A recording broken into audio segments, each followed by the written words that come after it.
Students, कैसे हैं बेटा आप सभी। देखिए केमिस्ट्री में आप लोग की बेटा 2 यूनिट्स कंप्लीट हो चुकी हैं, एक तो डी एंड एफ ब्लॉक और एक जो यूनिट है बेटा वो आपका कोऑर्डिनेशन कंपाउंड्स है ना। तो इम्पोर्टेंट है कि ये यूनिट अपन ने अपनी हैंडराइटिंग में नोट कर ली होगी और थोड़ा सा मैं आपको बता दूं कि आप लोग इसमें थोड़ा सा एक्टिव होइए और साथ ही साथ उसे को आप क्लियरफाई भी वीडियो के द्वारा करते चलें। अब जो अपन यूनिट स्टार्ट करने जा रहे हैं बेटा वो है पी ब्लॉक एलिमेंट्स और ये यूनिट ऐसी है, चैप्टर नंबर 7 है बेटा। इस यूनिट का रिलेशन भी 11th क्लास से ही आप लोग सभी जानते हैं। इस यूनिट को पढ़ाने से पहले बेटा ना थोड़ा सा 5 मिनट में आपसे क्या चल रहा है उसके लिए बात करना चाहूंगा। तो देखो बेटा, ये जो समय है इस समय का अपन अच्छा सदुपयोग करें और जो स्टूडेंट इस समय का सदुपयोग कर जाएंगे तो बेटा पॉजिटिव थिंकिंग लेके आप लोग चलें, नेगेटिव थिंकिंग नहीं लें और प्रेजेंट पर फोकस करें। यदि प्रेजेंट अपन ने अच्छा किया तो अपना फ्यूचर निश्चित रूप से क्या होगा, अच्छा होगा। और ये अपने लिए एक चैलेंज है और इस समय को जो यूटिलाइज कर गए वो निश्चित रूप से जब क्लासरूम में स्टार्ट होंगे तो उसके अंतर्गत कहीं ना कहीं अपने आप को अच्छी पोजीशन में पाएंगे। तो बेटा आप लोगों से मेरा निवेदन यही है कि आप लोग इस समय को अच्छे वे में यूटिलाइज करें। और एक मेरा कहना ये है कि आप लोग घर पर, हालांकि हम रिव्यू ले रहे हैं स्टूडेंट्स का, फिर भी कुछ स्टूडेंट्स उसमें लापरवाही कर रहे हैं। तो मेरा कहना बेटा यही है कि आप लोग देखो अपनी ईमानदारी बरतें और पेरेंट्स भी अपना इसमें थोड़ा सा रोल अदा करें और उस समय का बच्चे को घर पर सही सदुपयोग कराएं। बाकी हम सारी गाइडलाइन आपको प्रोवाइड करा रहे हैं। तो मेरा कहना ये है कि आप हमारे सिस्टमेटिक गाइडेंस को फॉलो करते चलें और सब्जेक्ट्स को बेटा अपन अभी बढ़ाते चल रहे हैं। अभी आपके 3 सब्जेक्ट की कैटेगरी चल रही है और नेक्स्ट 2 सब्जेक्ट्स और हैं, उनको भी अपन स्टार्ट करेंगे, है ना। अब बेटा अपन बात करना चाहेंगे इस चैप्टर की। तो बेटा आप लोगों को सबको पता लग रहा है चैप्टर नंबर 7 है ना। नाम बेटा इसका क्या है, P block elements. P block elements, P block के क्या बेटा, तत्व। मार्क्स बेटा जो इसके हैं वो कितने हैं, 4। देखिए बालकों, सबसे पहले तो मैं आप लोगों को बता दूं इस यूनिट में प्रॉब्लम क्या है, कहां प्रॉब्लम्स आती है। पहली बात तो इस यूनिट का जो सबसे बड़ा प्रॉब्लम है वो ये है कि ये एक बड़ी यूनिट है। इस यूनिट में अपन पैसेंस लेके चलेंगे, धैर्य लेके चलेंगे और एक सिस्टमेटिक वर्क करते चलेंगे, बातों को समझते चलेंगे तो यूनिट अपने लिए बहुत अच्छा रिजल्ट देके जाएगी, है ना। तो मेरा कहना है कि यूनिट मैं हर वर्ष बेटा राजस्थान में देखता हूँ इस यूनिट की कंडीशंस कहीं ना कहीं अच्छी नहीं होती। अच्छी नहीं होने का मतलब इस यूनिट के साथ अत्याचार जिसे कहते हैं। अत्याचार का मतलब समझ रहे हैं आप लोग कि लास्ट में यूनिट पढ़ाया और लास्ट में इसको खींच के पटक दिया है, बहुत जल्दी जल्दी करा दिया। तो अपन इसको बहुत अच्छा ढंग से पढ़ेंगे, एक एक कॉन्सेप्ट को क्लियर करेंगे। तो फर्स्ट ऑफ ऑल तो मैं थोड़ा सा आप लोग को बताना चाहूंगा कि यूनिट जो है P block element, P block के तत्व है ना, ये कहीं ना कहीं बेटा 11th क्लास, कौन सी क्लास, 11th क्लास की 2 यूनिटों पर बेस्ड है। आप लोगों को सर 11th क्लास की कौन कौन सी 2 यूनिट हैं? तो देखिए बेटा एक यूनिट तो 11th क्लास की जो है वो पीरियोडिक है, पीरियोडिक। और ये तो आप लोगों को भी एनालिसिस हो गया होगा कि पीरियोडिक टेबल वाली जो यूनिट है 11th क्लास की, आई थिंक केमिस्ट्री की हार्ट बीट है बेटा, इसके बिना तो केमिस्ट्री चल ही नहीं सकती। और दूसरी एक यूनिट जो है वो है बेटा केमिकल बॉन्डिंग, रासायनिक आबंधन। इस यूनिट का भी यहाँ पे बहुत बड़ा रोल है क्योंकि स्ट्रक्चर, संकरण, हाइड्रोजन बॉन्डिंग है ना, उन सब के कॉन्सेप्ट इस यूनिट में आपको नजर आएंगे। तो मेरा कहने का मतलब ये कि आपको कोई क्राइम नहीं करना है, रटना नहीं है, कोई घोटा नहीं लगाना है, बातों को समझते हुए चलना है और फिर सिस्टमेटिक आपको हर चीज याद होती चली जाएगी, है ना। और इसके वीडियो आपको लगातार मिलेंगे, कंटिन्यूटी में मिलेंगे। अब बेटा इंपॉर्टेंट ये है, देखो अपन थोड़ा सा इस यूनिट पे आ जाते हैं। P block elements, P block elements, P block के तत्व। तो फर्स्ट ऑफ ऑल तो बेटा आप लोगों को ये पता होना ही चाहिए कि पी ब्लॉक के तत्व किसे कहा जाता है। तो आई थिंक 11th क्लास में पढ़ने वाला जो 11th क्लास पास आउट करके जा चुका है, इसका मतलब जो 12th में आ चुका है, इसने 11th को पढ़ लिया है ना, तो वो हर स्टूडेंट जानता है कि किसे कहा जाता है पी ब्लॉक के तत्व। तो बहुत सिंपल सा है, हर कोई बता दोगे कि वे तत्व जिनमें अंतिम इलेक्ट्रॉन, कौन बेटा, अंतिम इलेक्ट्रॉन किसमें, पी कोष, किसमें प्रवेश करता है बेटा, पी कोष में प्रवेश करता है। अब कोई कोष की जगह क्या भी बोल सकता है, कक्षक भी बोल सकता है, तो ये तो अपन सभी जानते ही हैं। कोष, कोष में कौन है बेटा, उपकोष, और उपकोष में कौन है बेटा, कक्षक, ठीक है ना। तो ये अंतिम इलेक्ट्रॉन किसमें प्रवेश करेगा, पी कोष में। इसका मतलब आपको पी ब्लॉक के तत्वों के जब इलेक्ट्रॉनिक विन्यास लिखोगे तो आपको सब में नजर आएगा हर एलिमेंट के अंतर्गत कि अंतिम लास्ट इलेक्ट्रॉन जो जा रहा है वो किसमें जा रहा है, पी कोष में जा रहा है, पी सब सेल में जा रहा है ना। अब बेटा बात ये आती है कि जो आपके पी ब्लॉक के तत्व हैं उनका सामान्य इलेक्ट्रॉनिक विन्यास, सामान्य क्या बेटा, इलेक्ट्रॉनिक विन्यास, इसी लिख दिया मैंने, इलेक्ट्रॉनिक कॉन्फ़िगरेशन।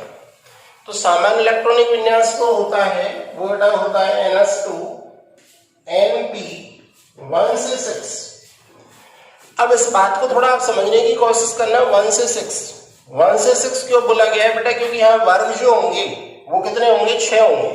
तो जब भी आवर्त सारणी को कोई बच्चा पढ़ता है तो कहीं ना कहीं उसको 2 टर्म्स की नॉलेज तो बेटा होनी ही चाहिए, और वो 2 टर्म्स कौन कौन सी हैं, आवर्त और वर्ग। तो मैं थोड़ा सा आपसे कहूं कि आप लोगों ने ये टर्म सुनी आवर्त, इसको इंग्लिश में बोलते हैं पीरियड, और वर्ग इसे इंग्लिश में बोलते हैं ग्रुप।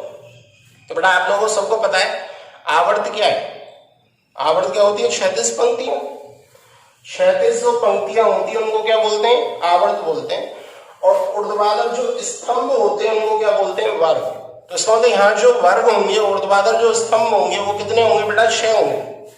आपके मन में एक छोटा सा क्वेश्चन आ सकता है, सर यहाँ ऊर्ध्वाधर स्तंभ अर्थात वर्ग की संख्या कितनी है, 6 है, तो 6 ही क्यों है ना। तो इसका आंसर बेटा यहाँ से निकलता है, आप लोगों को पता है भाई उपकोष में कौन होगा, कक्षक। तो पी उपकोष में कितने कक्षक हैं, 3 ही कक्षक होते हैं ना, और 3 कक्षक है तो बेटा 3 कक्षकों में अधिकतम इलेक्ट्रॉन जो आ सकते हैं बेटा वो कितने आ सकते हैं, 6। इसलिए वर्ग की जो संख्या होगी बेटा वो कितनी होगी, 6 होगी। अब कहां से कहां तक होंगी, इसके लिए थोड़ा सा यदि अपन एनालिसिस करें तो देखो, ये जो मैं आपके सामने पी ब्लॉक का तालिकाबद्ध जवाब लेके आ रहा हूं यहाँ पे, है ना, ये आपको दिखाई दे रहा है, इसका बेसिक कहीं ना कहीं यहां से आ रहा है, थोड़ा सा आप लोग समझे तो। हाँ, आवर्त सारणी, आधुनिक आवर्त सारणी का मूलभूत ढांचा देखिए, उस ढांचे से आपको कॉन्सेप्ट क्लियर होगा बेटा। जो आपके आधुनिक आवर्त सारणी के दीर्घ स्वरूप में जो एलिमेंट्स हैं उसको कितने ब्लॉक्स में बांट रखा है, 4 ब्लॉक्स में, है। देखो आप लोगों को सब पता है कि ये बाईं ओर जो है कौन सा ब्लॉक है, एस ब्लॉक, एस और पी के मध्य में ये कौन सा है, डी ब्लॉक, और ये दाईं ओर जो है ये कौन सा ब्लॉक है बेटा, पी ब्लॉक है, कौन है बेटा, पी ब्लॉक, और अलग से जो नीचे है बेटा वो कौन है, एफ ब्लॉक, राइट।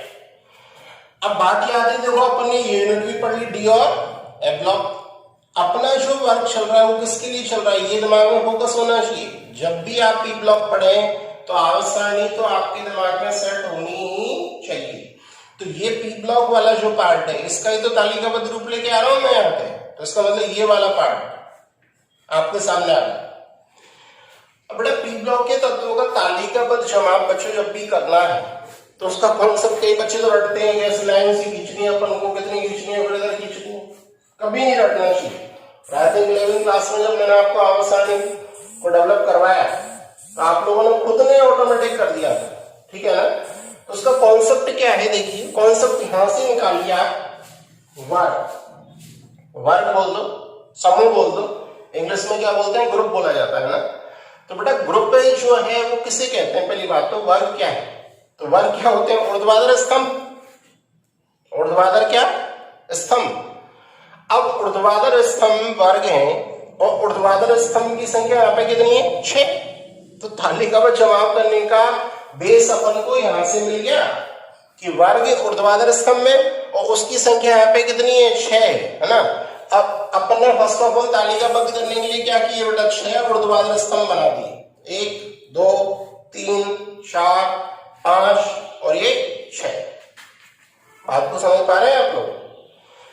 अब बेटा इसमें एलिमेंट्स को जो रखना है, एलिमेंट्स के लिए तो आपको पता है पूरी अवस्थानी कि एलिमेंट्स को व्यवस्थित करने के लिए इंपॉर्टेंट है ट्रिक्स की सहायता से अपन इजीली हर वर्ग के एलिमेंट्स को वहां पर तालिकाबद्ध कर सकते हैं ना। तो बेटा बात को समझने की कोशिश करें, हटे नहीं।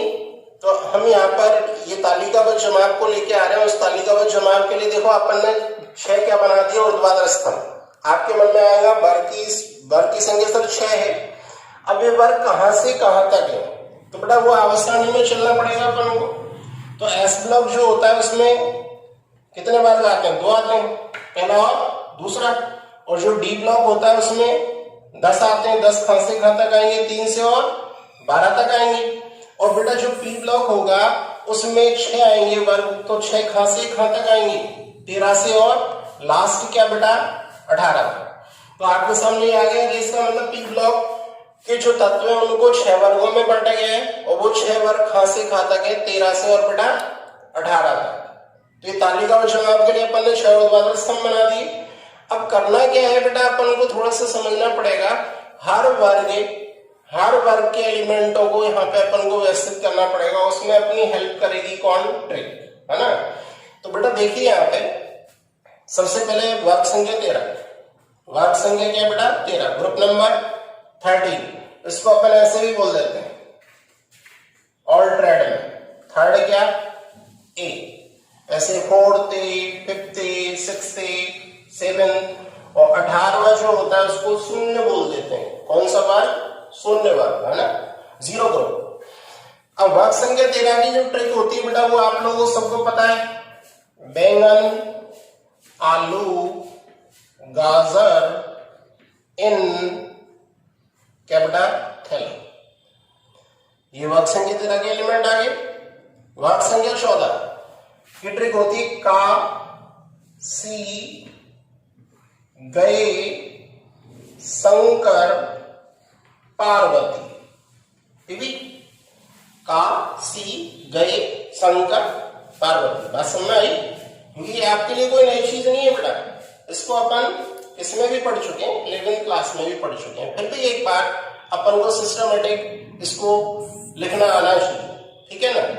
वर्ग संख्या 15, यहां से अपने पी ब्लॉक है 12th क्लास में, वो और बता दूंगा मैं भी आपको। तो वर्ग संख्या 15 की जो ट्रिक होती है वो होती है नेपाल, पाकिस्तान, ऑस्ट्रिया या ऑस्ट्रेलिया, सब क्या बेटा भिखारी।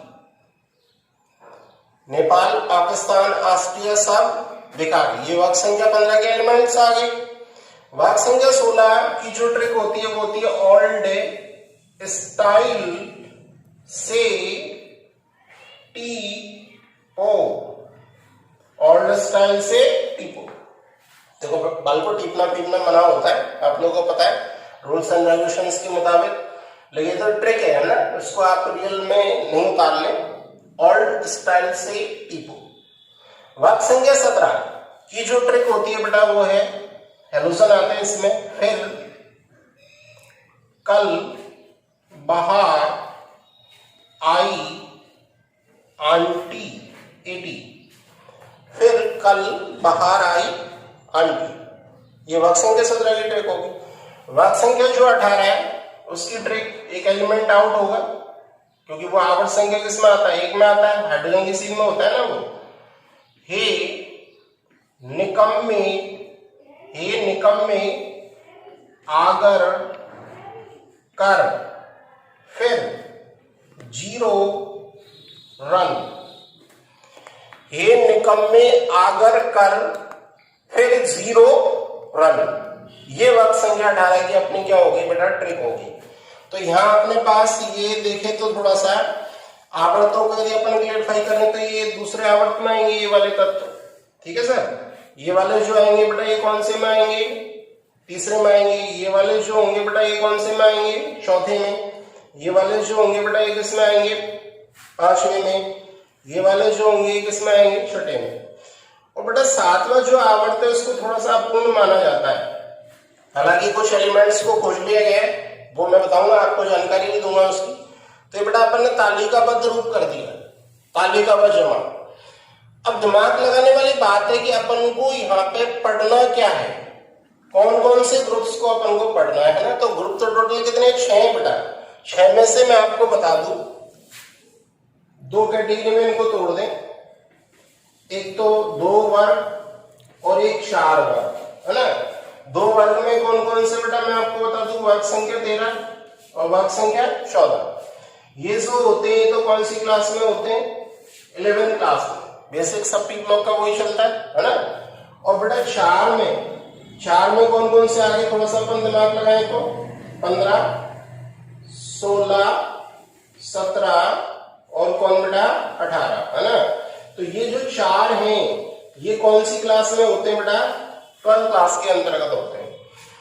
और आई थिंक ये 12th क्लास की सबसे बड़ी यूनिट मानी जाती है बेटा, क्योंकि इसमें अपन को कितने ग्रुप्स पर वर्क करना है, 4 पर। 4 कौन कौन सी, 15, 16, 17 और कौन सा बेटा 18। अब बात को समझने वाली बात ये है बेटा, यदि यहाँ पे थोड़ा सा ध्यान अपन दें तो अपन को फर्स्ट ऑफ ऑल इसको बहुत इजी वे में लेके चलना है, इसको कठिन नहीं बनाना। देखो सबसे पहले टारगेट अपन बनाएंगे, अपन तालिकाबद्ध करना जानेंगे। अब तालिकाबद्ध के बाद अपना कॉमन कॉन्सेप्ट जो होगा वो इलेक्ट्रॉनिक विन्यास के लिए होगा बेटा। किसके लिए होगा बाल को, इलेक्ट्रॉनिक विन्यास के लिए, है ना। अब इलेक्ट्रॉनिक विन्यास बहुत इजी है। यदि एक का सीख लिया वर्ग संख्या 13 का, तो ऑटोमेटिक 14 का आ जाएगा, 15 का आ जाएगा, 16 का आ जाएगा, 17 का आ जाएगा और 18 का आ जाएगा। और हमारी एक स्कीम लागू हो जाएगी, बाय 1 गेट 5 फ्री।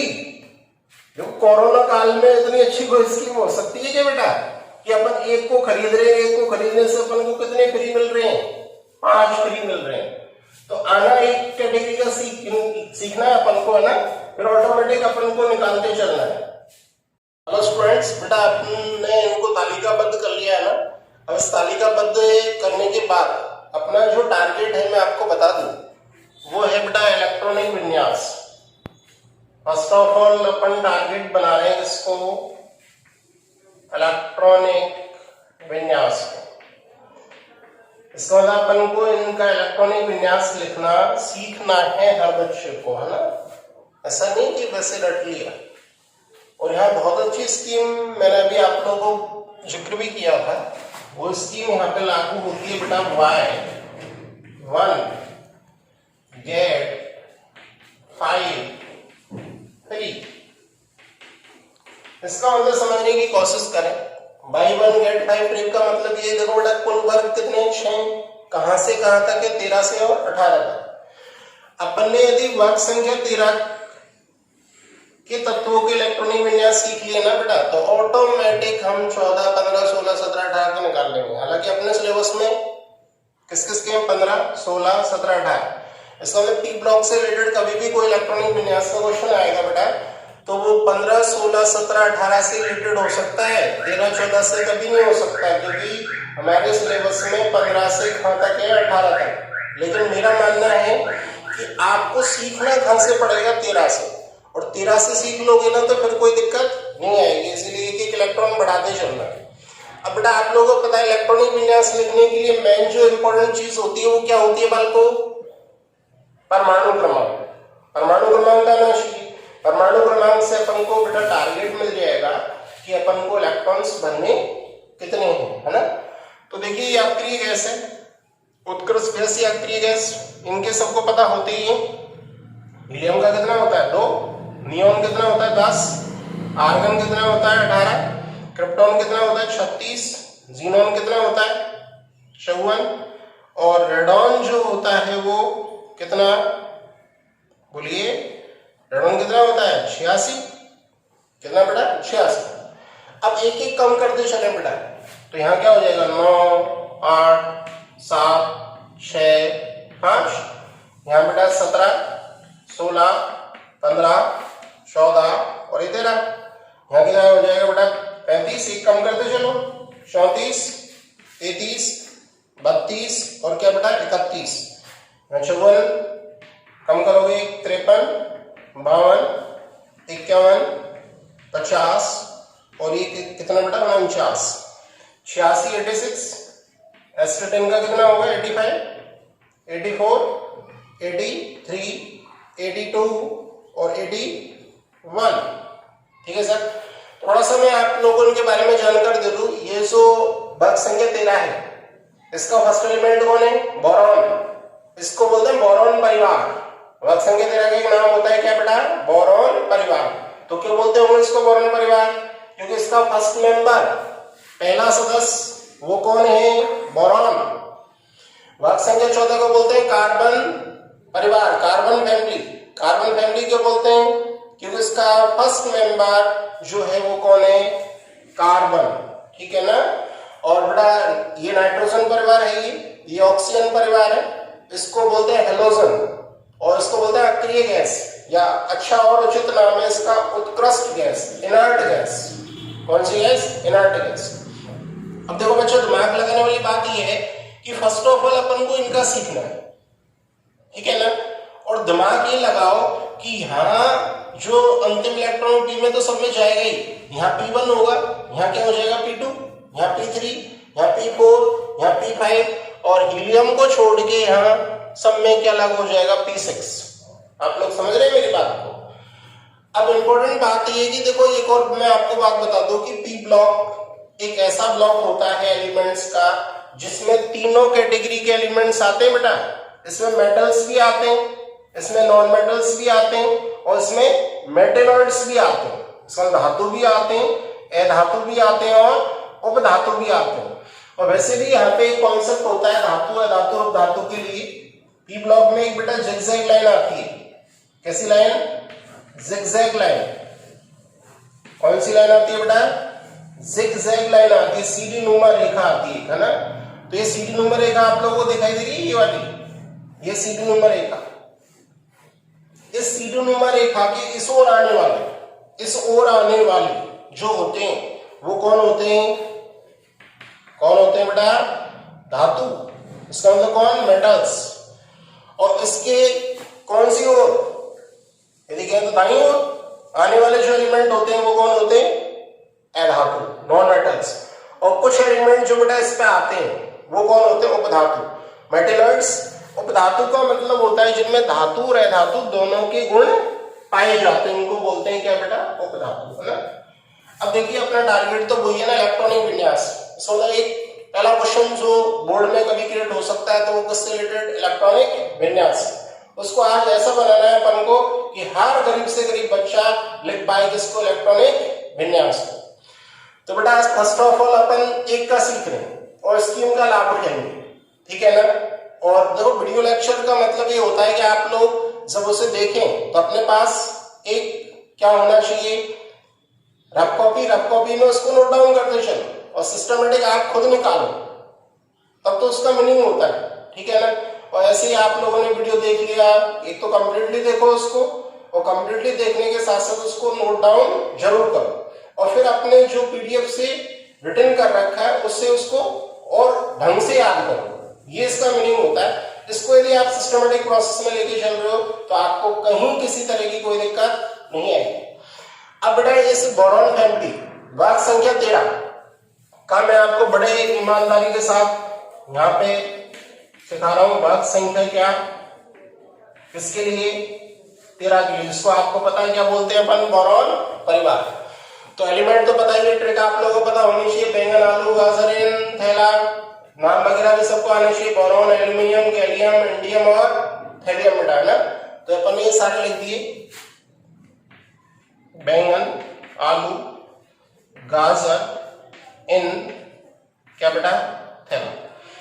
इनके इलेक्ट्रॉनिक विन्यास लिखने, इनके इलेक्ट्रॉनिक विन्यास लिखने के लिए अपन को पहली बात तो एटॉमिक नंबर सबके आने चाहिए। तो एटॉमिक नंबर निकाल लेंगे 5। एल्यूमिनियम का कितना है बेटा? 13। गैलियम का कितना है बेटा? 31। इंडियम का कितना है? 49। और जो थैलियम है अपना उसका कितना है? 81। इनके इलेक्ट्रॉनिक विन्यास को आराम से सीख, कोई घबराने की जरूरत नहीं होगा, है ना। अब देखिए बोरॉन, परमाणु क्रमांक क्रमांक कितना है 5। तो टारगेट क्या मिल गया कि नंबर ऑफ इलेक्ट्रॉन्स जो अपन को भरने वो कितने भरने बेटा 5 भरने है ना। अब देखो इलेक्ट्रॉनिक विन्यास लिखने का इसी तरीका ये है कि अपन किसको बेस बनाए अक्रिय गैस को। तो यहाँ परमाणु क्रमांक 5 के लिए कौन सी अक्रिय गैस आधार बन सकती है बेटा हीलियम। तो मैंने यहाँ पर बड़े कोष्ठक में लिख दिया हीलियम। हीलियम लिखने का मतलब कितने इलेक्ट्रॉन भर दिए तो इसका मतलब 1s2 हो गया। अब 1s2 के बाद इलेक्ट्रॉन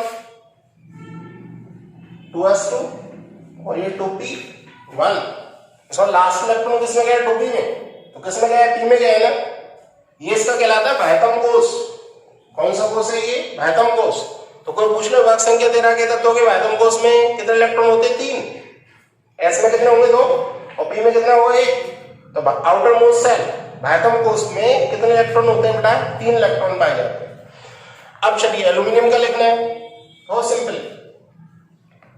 परमाणु क्रमांक कितना है 13 है ना। अक्रिय गैस किसको बेस बनाओगे नियोन। ये मैंने नियोन लिख दिया। क्या लिख दिया बेटा नियोन। ठीक है सर। नियोन लिखने का मतलब कितने इलेक्ट्रॉन भर दिए बेटा 10। कितने इलेक्ट्रॉन्स भर दिए अपन ने 10 इलेक्ट्रॉन्स भर दिए। ठीक है ना। अपन को कितने इलेक्ट्रॉन भरने 3 और भरने। अब देखिए यहाँ पे कोष चेंज हो जाएगा। यहाँ 2s था 2p था तो यहाँ क्या आ जाएगा 3s और कौन 3p। 3s में कितने होंगे 2 और 3p में कितना होगा 1।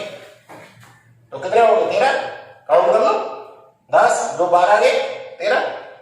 बाह्यतम कोष में भी कितने इलेक्ट्रॉन है 3 ही। कोष ही तो बदला है ना। ये तीसरा कोष है ना। यहाँ कौन सा चल रहा था दूसरा बाह्यतम कोष के अंदर। अब यदि बात करें गैलियम तो गैलियम का इलेक्ट्रॉनिक विन्यास लिखना है अपन को। परमाणु क्रमांक कितना है 31। ठीक है सर। तो पहले तो आप एक बात बताओ कि यहाँ अक्रिय गैस कौन आधार बनेगी। अक्रिय गैस जो आधार बनेगी वो ऑब्वियसली आर्गन। भाई इसको तो बना नहीं सकते क्रिप्टॉन को। तो कितना हो जाएगा 36 और अपन को इलेक्ट्रॉन ही कितने भरने 31 ही। बात को समझ रहे हैं आप लोग। तो यहाँ पे बेटा यदि अपन कहें तो मैंने ये लिख दिया आर्गन। राइट पल को आर्गन लिखने का मतलब क्या हुआ 18 इलेक्ट्रॉन अपन ने भर दिए है ना। अब बेटा देख लीजिए आप लोग अपन को यहाँ पर बच्चा गलती करता है थोड़ी सी। वो क्या सोचता है 3s की जगह क्या लिख दो 4s 4p। तो बेटा यदि इसमें 2 भरे एक बड़े तो 18 2 20 और 21 तो 21 ही हुए। इसमें 10 इलेक्ट्रॉन और होंगे। तो यहाँ पहले कौन हो रहा है 3d। आप एक बार चेक कर ले थोड़ा सा। जैसे अपन ने ऐसा कर लिया थोड़ा स्पेस छोड़ के कि भाई ये 4s 2 और ये 4p 1 ऐसे लिख दिया इसी की वजह से। अब यहाँ तो बेटा कंडीशन अलग थी। यहाँ पे आप देखिए जो वृद्धि हो रही है वो कितने की हो रही है। यहाँ पे परमाणु क्रमांक 18 की हो रही है। समझ रहे हैं आप लोग समझ पा रहे ना। तो यहाँ पे देखिए आप काउंट करो इलेक्ट्रॉन 18 2 20 और 1 21 तो ये तो 21 ही हुए। इसका मतलब 10 लाख का घोटाला हो गया। कितने लाख का 10 लाख का। अब 10 लाख का घोटाला क्या था वो इसका मतलब यहाँ 3d है। एक जो बाह्यतम कोष के लिए इनका मान होगा ठीक है ना उससे एक कम की कंडीशन का d होगा 3d। अब काउंट करना है आपको 18 10 28 2 30 और 1 31। बात को समझ गए आप लोग। अब बेटा बात करते हैं अपन किसकी इंडियम। ठीक है ना इंडियम। तो इंडियम का अपन को इलेक्ट्रॉनिक विन्यास लिखना है तो किसको बेस बनाओगे बताइए क्रिप्टॉन। Obviously krypton. जीनोन को तो बना नहीं सकते ना बेटा। जीनोन का 54 होता है तो अपन ने यहाँ क्रिप्टॉन लिख दिया बड़े कोष्ठक में। क्रिप्टॉन लिखने का मतलब कितने इलेक्ट्रॉन भर दिए 36। कितने 36। अब देखो कोष बदल देंगे 3d की जगह तो क्या आ जाएगा 4d। इसमें कितने इलेक्ट्रॉन आएंगे 10 और 4s की जगह क्या आ जाएगा बेटा 5s 2 और ये 5p1। यहाँ कोष में थोड़ा सा चेक कर लिया करें एक की वृद्धि होती है तो यहाँ 3d है तो यहाँ क्या होगा 4d। यहाँ 4s है तो यहाँ 5s और यहाँ 4p है तो यहाँ 5p। ठीक है ना। अब देखिए बेटा काउंट कर लें 36 और 10 कितना होगा 46 2 48 और 1 49 क्लियर। अब यदि अपन बात करें तो इंडियम का हो गया। एंड फाइनली बेटा यदि अपन कहें तो वो कौन है थैलियम। ठीक है ना। तो थैलियम का एटॉमिक नंबर देखिए आप लोग। एटॉमिक नंबर कितना है 81। कितना 81। तो इसके लिए अपनी गैस कौन बेस बनेगी? Obviously xenon. रेडॉन तो बन नहीं सकती। वाई? कितना है? 86। और अपना टारगेट क्या है? 81 इलेक्ट्रॉन्स को बनना, 81 इलेक्ट्रॉन को बनना है ना। तो बेटा अपन ने यहाँ पे लिख दिया जीनॉन। क्या लिख दिया बेटा? जीनॉन लिख दिया। जीनॉन का मतलब कितना हो गया? 54। अब यहाँ भी एक घोटाला होता है, और वो कितने लाख का होता है? 14 लाख का। घोटाला बढ़ गया। तो वो आपको कैसे पता लगेगा? आप थोड़ा सा स्पेस छोड़ के यहाँ पे, क्योंकि भाई सीधा सा टारगेट है जो आपने इलेक्ट्रॉनिक विन्यास लिखा है, उसमें आप इलेक्ट्रॉन की संख्या काउंट करके देखो उतना हो रहा है या नहीं हो रहा। तो बेटा यहाँ पे यदि अपन कहें तो अपन ने स्पेस छोड़ दिया, माना 4d की जगह तो क्या आ जाएगा? 5d, 10, 5s की जगह 6s, 2, 5p की जगह 6p, 1। ठीक है सर। अब काउंट करो आपने 54, इधर देख लो 54, तो ये होगी प्लस कितना? 10 प्लस 2 और प्लस कितना बेटा? 1। काउंट करिए आप। 54 और 10 64, 64 और 2 66 और 1 67। इसका मतलब इलेक्ट्रॉन कितने हुए? 67 इलेक्ट्रॉन ही हुए बेटा। और यहाँ पे देखें तो कितना है परमाणु क्रमांक? 81। अब बताओ 67 में कितने इलेक्ट्रॉन जोड़ेगी 81 आ जाए? 14 इलेक्ट्रॉन्स। यदि 14 इलेक्ट्रॉन्स हमने जोड़ दिए तो नंबर ऑफ इलेक्ट्रॉन्स कितना हो जाएंगे? 81। क्लियर बच्चों? अब बेटा देखिए इसका मतलब यहाँ पे क्या आना चाहिए? 4f। इसका मतलब f में कितने इलेक्ट्रॉन आ सकते हैं? 14। अब f की कंडीशन कौन सी होगी? d से 1 कम वाली। इसका मतलब 4f 14। अब काउंट कर लीजिए आप लोग, टोटल इलेक्ट्रॉन कितने होंगे? 81। अब इस की गई मेहनत का, इस वर्ग संख्या 13 पर की गई मेहनत का हम लाभ उठाएं। लाभ उठाने का मतलब ये कि इस स्कीम का लाभ उठाएं, बाय 1 गेट बाय 3। अब देखो दिमाग लगाओ, सब में पी में कितना लास्ट पी की कंडीशन को देख रहे हैं तो कितना है? 1 इलेक्ट्रॉन। ठीक है ना। अब दिमाग लगे अपन को लिखना है वर्ग संख्या किसका? 14। बोरॉन के बाद कौन लगेगा? कार्बन। कुछ नहीं होगा, सब कुछ वही की वही होंगे, केवल अंतर जो होगा वो क्या होगा? एलिमेंट्स बदलेंगे, उनके एटॉमिक नंबर बदलेंगे। एटॉमिक नंबर में एक की क्या होगी? वृद्धि। तो वो 1 इलेक्ट्रॉन जो एक्स्ट्रा है वो किसमें जाएगा? पी के अंतर। इसको सब में कंडीशन क्या हो जाएगी? P2 P2 P2 P2 P2। यहां क्या हो जाएगा? 2P2, फिर 3P2, फिर 4P2, फिर 5P2, फिर 6P2, बाकी सेम। इसका मतलब क्लियर हो गया किसका? वर्ग संख्या 14। इसका मतलब यहाँ कॉन्सेप्ट जो चला वो P1 का चला। इसका मतलब यहाँ NS2 NP1 लागू होता है। एटम को उसका सामान्य इलेक्ट्रॉनिक विन्यास NS2 NP1। यहाँ क्या हो जाएगा? P2। अब आ जाइए अपना 12 क्लास का टारगेट, यही तो है ना बेटा, ये वाला 15 16 17 18। तो 15 के तत्व अपन जमा देंगे ट्रिक से। अब यहाँ क्या लागू होगा? पी में कौन से हो जाएंगे? कितने इलेक्ट्रॉन हो जाएंगे? 3 इलेक्ट्रॉन हो जाएंगे। इसका मतलब P3 चलेगा। अचानक कोई आपसे कहते नाइट्रोजन का इलेक्ट्रॉनिक विन्यास लिखिए, ठीक है ना। तो नाइट्रोजन का परमाणु क्रमांक कितना है बेटा? कितना है? 7। अब गैस कौन बेस बनेगी? वही कौन? हीलियम। क्या जाएगा यहाँ? 2s2 2p 2p, यहाँ 1 था, यहाँ 2 था, यहाँ 3, और 2p क्या हो जाएगा? 3। काउंट कर लेना, 3 तो 5 और 2 7 हो गए। यहाँ P3 का कॉन्सेप्ट चलेगा। इसमें किसका कॉन्सेप्ट चलेगा? P4 का। अक्रिय एसिड वो ही रहेंगे सब। यहाँ P5 का कॉन्सेप्ट चलेगा। किसका चलेगा? P5 का। और यहाँ हीलियम को छोड़ के, किसको छोड़ के? हीलियम, क्योंकि हीलियम से छोटी तो कोई अक्रिय गैस होती नहीं है, तो हीलियम का तो अपन को लिखना ही पड़ेगा। क्या बेटा? 1s2। अब नियोन का लिखेंगे तो कौन सी अक्रिय गैस बेस बन जाएगी? हीलियम। जैसे नियोन का लिखना है, सोचो तो नियोन का लिखना है तो क्या करना है? अक्रिय गैस को क्या लगा देंगे? हीलियम। 2s2 2p6।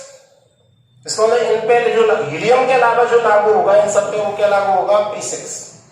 P6 लागू होगा।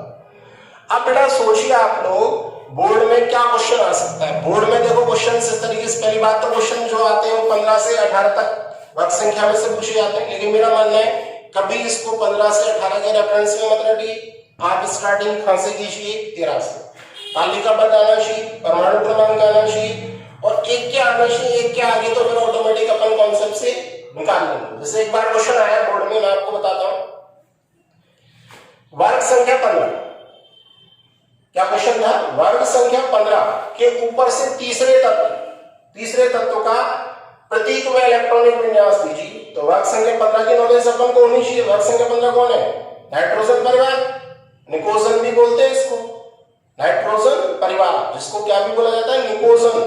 अब दिमाग लगाओ, नाइट्रोजन परिवार की ट्रिक क्या है, नेपाल पाकिस्तान राष्ट्रीय सभ्यकारी, अपन ने उनको क्या कर लिया, तालिकाबद्ध कर लिया।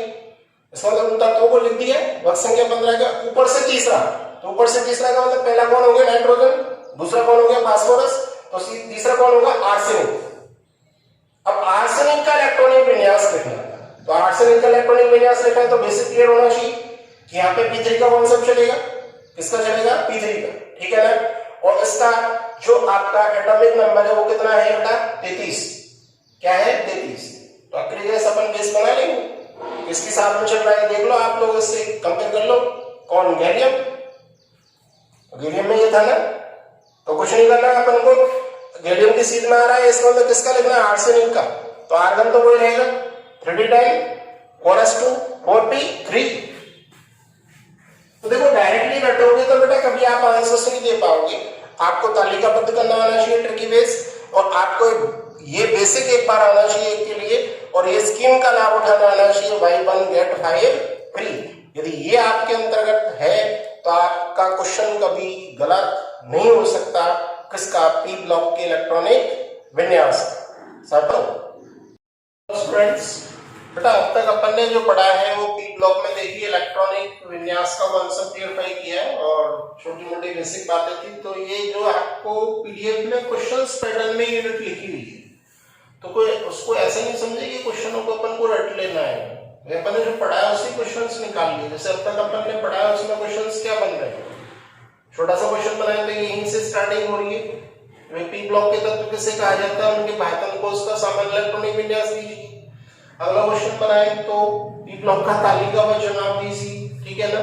अगला क्वेश्चन बनाए तो पी ब्लॉक के जो तत्व हैं वर्ग संख्या 13 से और 18, हालांकि अपने सिलेबस में जो होता है वो 15 से 18 तक होता है, उन तत्वों के प्रतीक, नाम और इलेक्ट्रॉनिक विन्यास दीजिए।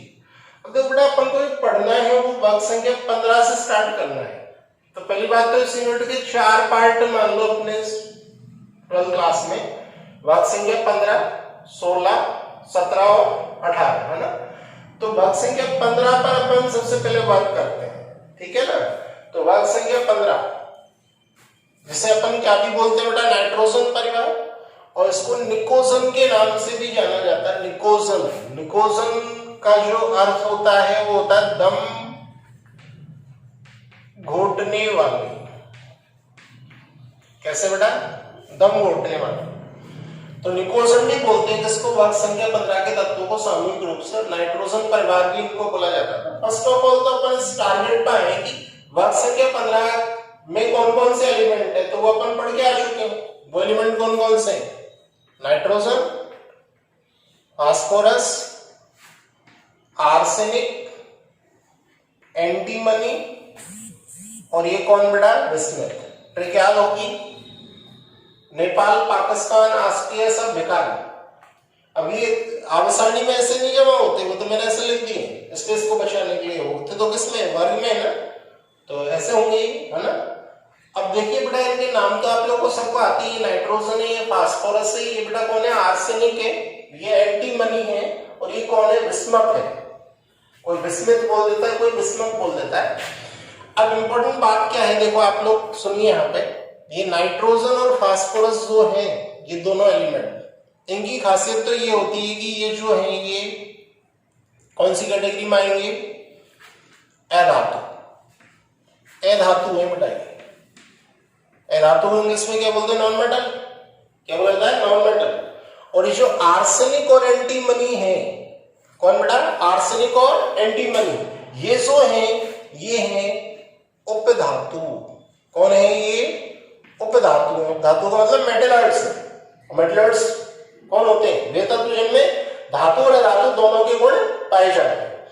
और ये बिस्मथ जो है ये एक एलिमेंट इस वर्ग में जो है ये कौन है बेटा, धातु है।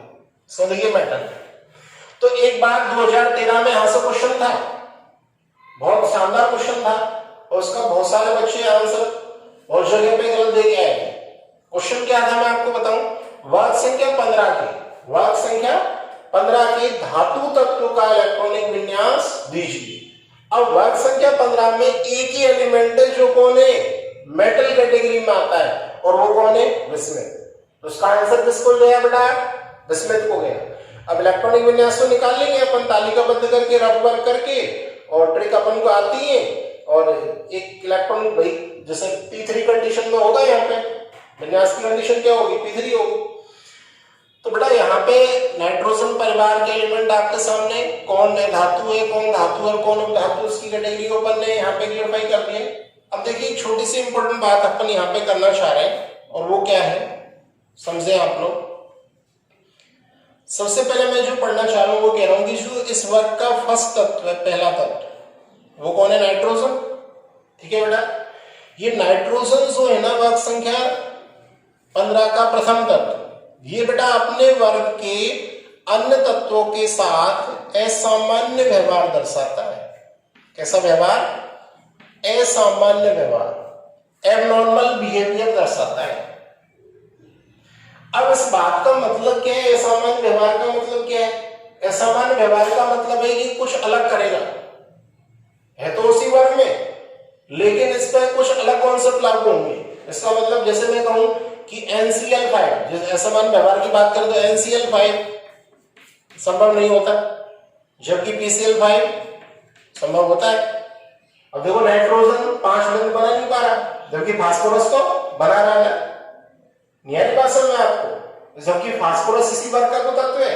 जब फास्फोरस 5 बंध बना रहा है तो नाइट्रोजन को भी बना लेना चाहिए बेटा, लेकिन नाइट्रोजन नहीं बनाता। इसका मतलब ये क्या हो गया, इसका असामान्य व्यवहार। तो कई जगह पे आपको इसका असामान्य व्यवहार दर्शाने को मिलेगा। इसका मतलब ये अपने अलग गुण रखेगा, ठीक है ना। इसका मतलब अपने वर्ग के तत्वों के साथ असमानता दर्शाएगा, कौन, नाइट्रोजन। अब प्रश्न ये उठता है बच्चों की, ये असामान्य व्यवहार क्यों दर्शाता है भाई, इस असामान्य व्यवहार दर्शाने का इसका कारण क्या है। क्योंकि ये क्वेश्चन हर जगह एक जनरल क्वेश्चन बन जाएगा। जैसे वर्ग संख्या 16 पढ़ेंगे तो वहां का जो प्रथम तत्व है कौन, ऑक्सीजन, वो भी क्या दिखाएगा, असामान्य व्यवहार। हैलोजन में भी प्रथम तत्व क्या दिखाएगा, असामान्य व्यवहार। तो उस असामान्य व्यवहार का कॉमन ही रीजन होगा, तो उसको रटने की जरूरत नहीं है। एक को समझ लिया तो शेष को ऑटोमेटिक आप लोग समझ जाओगे। अब प्रश्न उठता है कि इस असमान व्यवहार का कारण क्या है। तो कारणों में बेटा सबसे पहला कारण यदि मैं कहूं तो एक छोटा आकार, छोटा क्या आकार, वह उच्च या अधिक कह सकते हो विद्युत ऋणता, इलेक्ट्रोनेगेटिविटी। इसका छोटा आकार होता है, इसलिए हो गई भाई वर्ग का, इस वर्ग संख्या 15 का पहला तत्व जो है नाइट्रोजन, उसका आकार क्या होगा, सबसे छोटा। आकार छोटा होगा तो उसकी विरलता क्या होगी, उच्च होगी। तो इसका छोटा आकार होना भी इसके असामान्य व्यवहार के लिए उत्तरदायी होता है। तो एक रीजन तो होगा छोटा आकार व उच्च विरलता। दूसरा सबसे इंपॉर्टेंट रीजन है, बहुत इस पर क्वेश्चन क्रिएट होंगे वर्ग संख्या 15 के अंतर्गत, उसका आंसर यहीं से निकलेगा, और वो है बेटा डी, कक्षकों की अनुपस्थिति। इसका मतलब इसमें डी कक्षकों की क्या होती है, अनुपस्थिति होती है। और डी कक्षकों की अनुपस्थिति के कारण ये क्या दर्शाता है, असामान्य व्यवहार दर्शाता है। डी कक्षकों की क्या अनुपस्थिति, इस बात को आप समझ सकते हो। जैसे नाइट्रोजन है, परमाणु क्रमांक कितना होता है, 7 होता है ना। इलेक्ट्रॉनिक विन्यास आप लिखोगे तो क्या लिखोगे, ये हीलियम 2s2 और 2p3, ये तो हुआ ना 3 2 5 और 2 7, और 2s 2p के बाद क्या आएगा 3s फिर 3p। इसका मतलब इसके पास डी कक्षक है ही नहीं है, इसमें डी कक्षकों की क्या है यहाँ अनुपस्थिति। और एक तीसरा रीजन और है बेटा, वो है कि इसमें पी पाई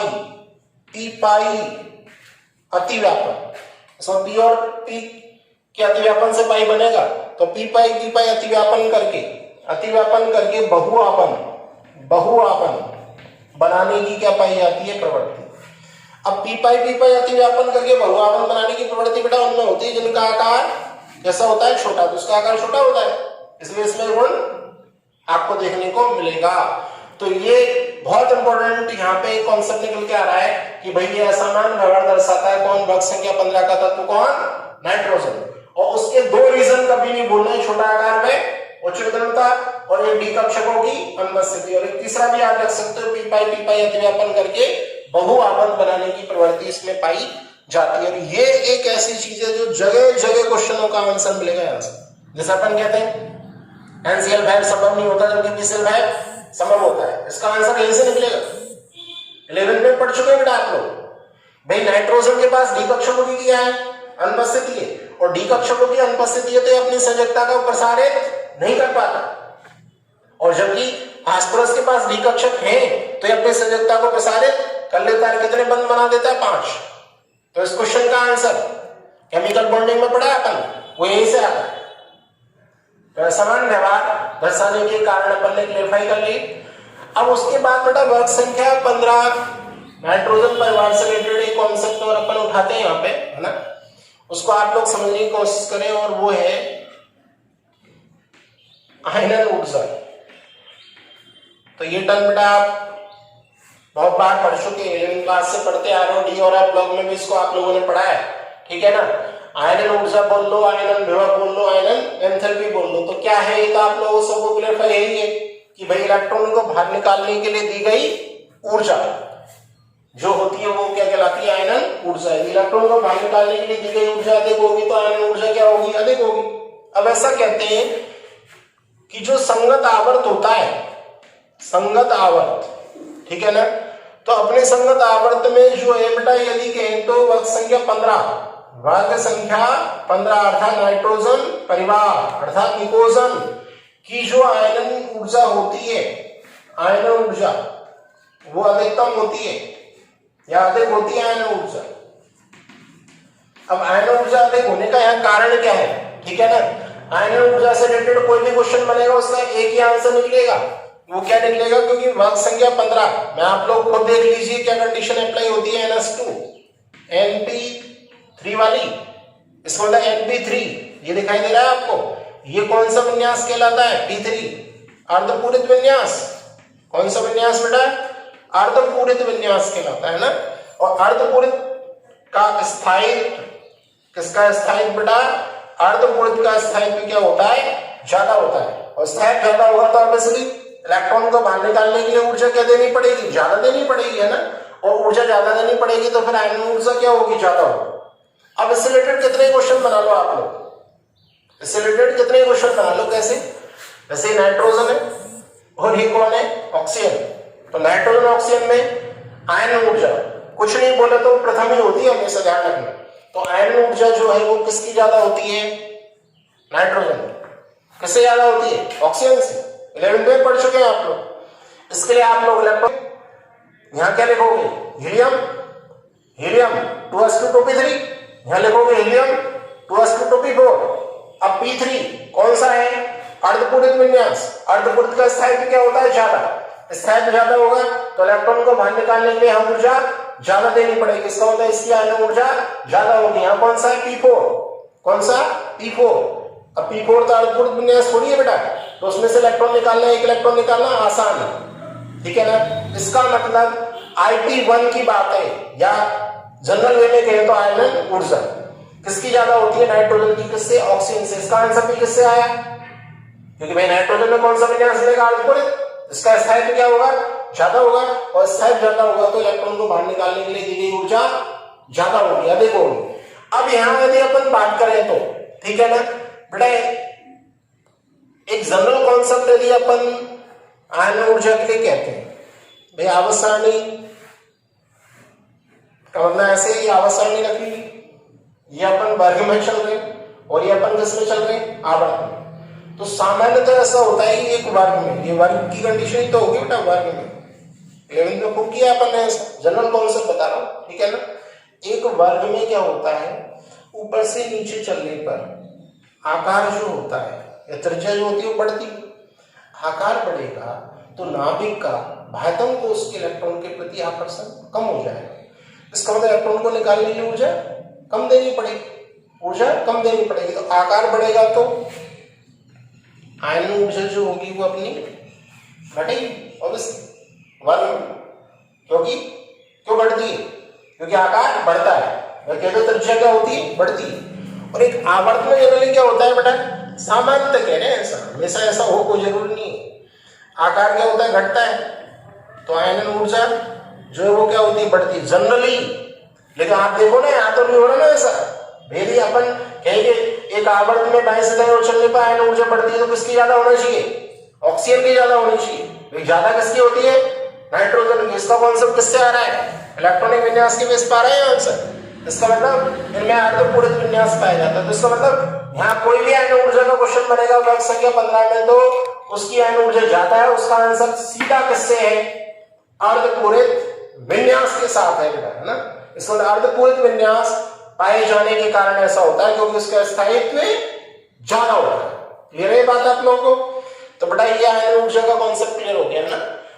और एक छोटा सा टॉपिक यदि यहाँ पर अपन ले लें, तो वो छोटा सा टॉपिक जो है वो बेटा यदि अपन बात करें तो एक टर्म मैंने यहाँ पे उठा ली, और वो है ऑक्सीकरण अवस्था। ऑक्सीकरण अवस्था, और भी कई सारे नाम दिए जा सकते हैं। ऑक्सीकरण संख्या, ऑक्सीकरण, ठीक है ना। शॉर्ट में अपन क्या बोल देते हैं? वो है ऑक्सीडेशन नंबर, ठीक है ना। तो बेटा वर्ग संख्या 15 के रेफरेंस में ऑक्सीकरण संख्या का मतलब क्या है? वर्ग संख्या के 15 के रेफरेंस में कहते हैं कि वर्ग संख्या 15 के जो तत्व है वो सामान्य ऑक्सीकरण अवस्था कौन कौन से दिखाते हैं? -3, +3 और +5। -3, +3 और +5। इसमें -3 भी दिखा सकते हैं, +3 भी दिखा सकते हैं, और अधिकतम धनात्मक कहे तो कितनी? +5, और अधिकतम ऋणात्मक कहे तो कितनी? -3। आप लोग सर ये कैसे है? -3 कैसे है? +3 कैसे है? +5 कैसे? तो अधिकतम धनात्मक ऑक्सीकरण अवस्था का कॉन्सेप्ट होता है संयोजी कोष में इलेक्ट्रॉन की संख्या के बराबर। तो बताओ इनके संयोजी कोष में कितने इलेक्ट्रॉन होते हैं? 5, क्योंकि आपको पता है इनपे क्या लागू हो रहा है? NH2NP3 लागू हो रहा है, तो 3 और 2 5, तो 5 इलेक्ट्रॉन को त्याग सकते हैं ना। तो त्याग के क्या दिखा सकते हैं? +5। तो +5 इनकी क्या है? अधिकतम धनात्मक ऑक्सीकरण अवस्था, जिसका कॉन्सेप्ट होता है संयोजी कोष में इलेक्ट्रॉन की संख्या के बराबर, इसलिए दिखाते हैं क्या? +5। अब बात आती है बेटा -3। तो -3 अधिकतम ऋणात्मक ऑक्सीकरण संख्या है। तो अधिकतम ऋणात्मक ऑक्सीकरण संख्या का कॉन्सेप्ट होता है n- क्या? 8, n-8। समझ रहे हैं आप लोग?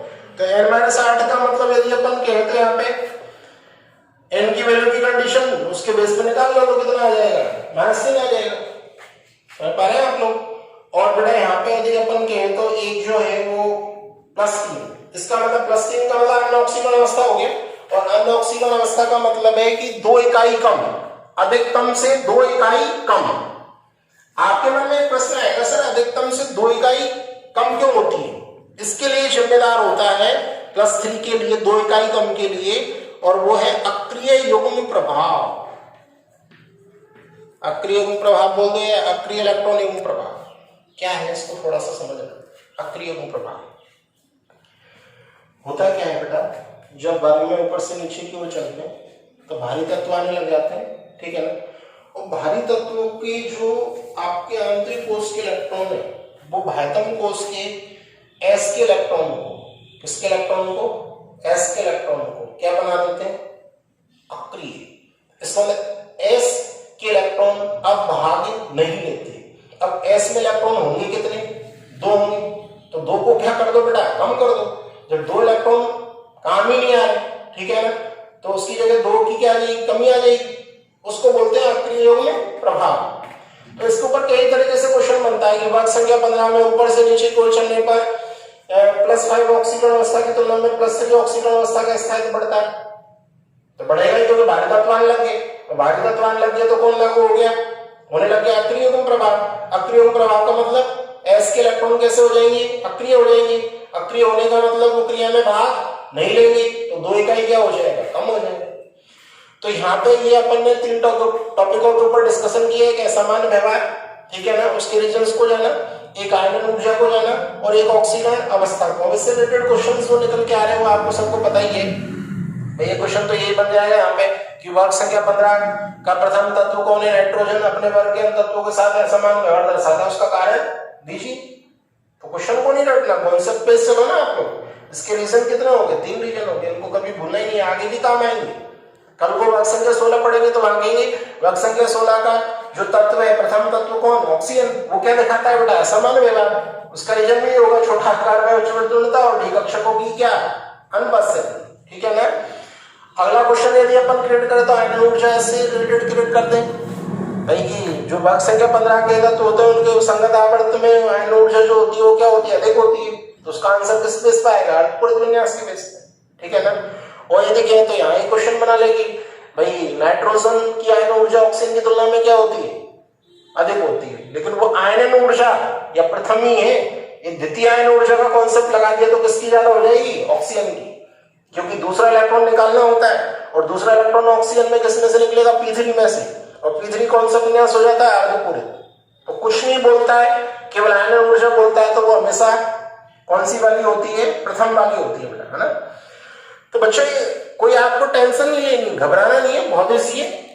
अब इसको आप जब वीडियो देखें तो इसी वे में आप भी नोट डाउन करते चले और फिर क्वेश्चंस जो आपने बना रखे हैं उन पे वर्क कर, तो बहुत ईजी से आपको लगेगा। कॉमन बहुत है यहाँ बहुत चीजें कॉमन होंगी, जैसे ये पढ़ाई कॉमन सा कॉन्सेप्ट, आयन ऊर्जा के कॉन्सेप्ट कॉमन ही होते हैं, ठीक है ना। ऑक्सीजन अवस्था का कॉन्सेप्ट मैंने बता ही दिया, सामान्य रूप से 3 कैटेगरी निकल के आ रही है, -3, +3 और +5। ये कहलाती है अधिकतम धनात्मक, ये कहलाती है अधिकतम ऋणात्मक, ये कहलाती है अनऑक्सीकरण अवस्था जो कि अधिकतम धनात्मक से 2 इकाई कम, और उसके लिए जिम्मेदार कौन है, अक्रिय युग्म प्रभाव, जो मैंने बताई दिया। भारी तत्वों की ओर जब चलते हैं तो S के इलेक्ट्रॉन जो है युग्म वो अक्रिय हो जाते हैं, इसका मतलब वो क्रिया में भाग नहीं लेते, तो 2 इकाइयों में से क्या करो, कम करो। क्लियर बच्चों, तो इस बात को आप लोगों को मैंने ये क्लियरफाई कर